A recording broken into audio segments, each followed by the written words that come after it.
Hey, my name's Andrew, and in this video we're talking about this camera, the Canon R50V. This is one of Canon's latest release cameras with a compact body, a set of video-centered features, and a budget price tag. And in this video, I want to give you my first impressions, as well as answering the question, who is this camera for? Now, this camera was marketed originally as a content style camera with its little button on the front tally light and its vertical video features.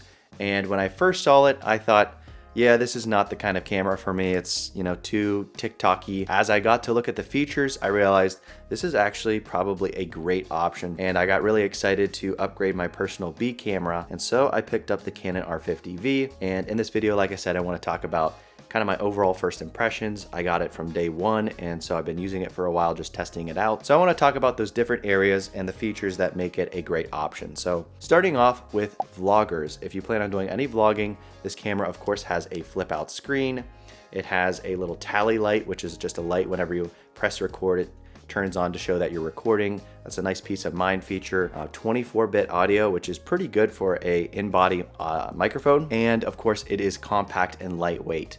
So a great little travel camera if you're going to be doing vlogging. Now up next, the thing that I'm most excited for is for filmmakers. If you plan on using this camera to record video for documentaries or filmmaking projects, for small business, ads, or wedding videos, basically any kind of professional video shooting, this camera is equipped with 10-bit 422, 4K 30 and 60 with a crop, and this can shoot in C-Log 3, which is Canon's log profile, which means you're getting even better dynamic range in this compact little camera. And that's awesome. Usually you see that on more higher end cameras. So to have that in a camera like this size and this price range is a great option. You can rig this out with different features and turn it into a budget filmmaking rig. But yeah, I think if you're trying to get into documentary style videos or short films or filmmaking, any kind of filmmaking, wedding videos, I think this is a great option as a beginner camera or as a B camera. Now the next category is TikTokers. Anybody who's going to be shooting vertical video, whether that's Instagram Reels, YouTube Shorts, or TikToks. This camera is equipped with lots of features that are going to make you happy. First of all, you have a little tripod mount on the bottom of the camera, so you can screw in a little tripod, set it down on the table, and you have it already vertically mounted. It has a record button right on the front, so you don't have to reach over and press the button on the side. You can just press record right there. And another feature that I really like is the screen. Whenever you flip it up in the vertical position, most cameras would have your settings sideways in that horizontal lock. But this camera, when you turn it sideways, it will display all your settings vertically. So you can adjust the settings and it makes sense in that vertical position. So up next is anybody wanting to shoot a podcast. This camera is able to record over 30 minutes. Older cameras could only record for 30 minutes and then they'd shut off.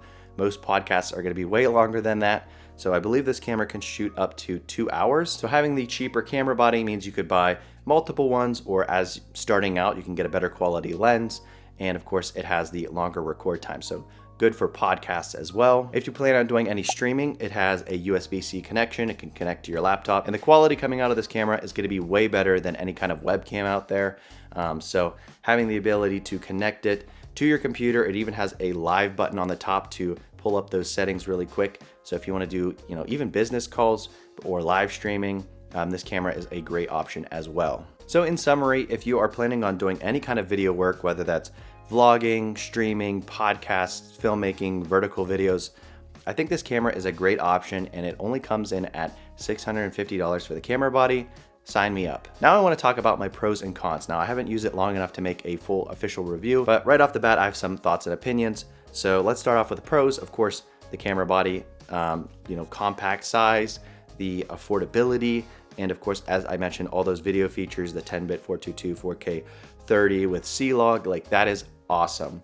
So the video capabilities, compact body, great price tag, those are all my pros. Cons, it does have that cheap plastic feel that all Canon cameras have, but I always have to put that in there. It's not my favorite thing about these cameras. They just feel a little cheap. And finally, the camera batteries are these small little LPE17 batteries, and they just don't last as long as Canon's bigger batteries. So keep that in mind, buy some spare batteries. So overall, I've been super satisfied with this camera, but I want to know your guys' thoughts and opinions.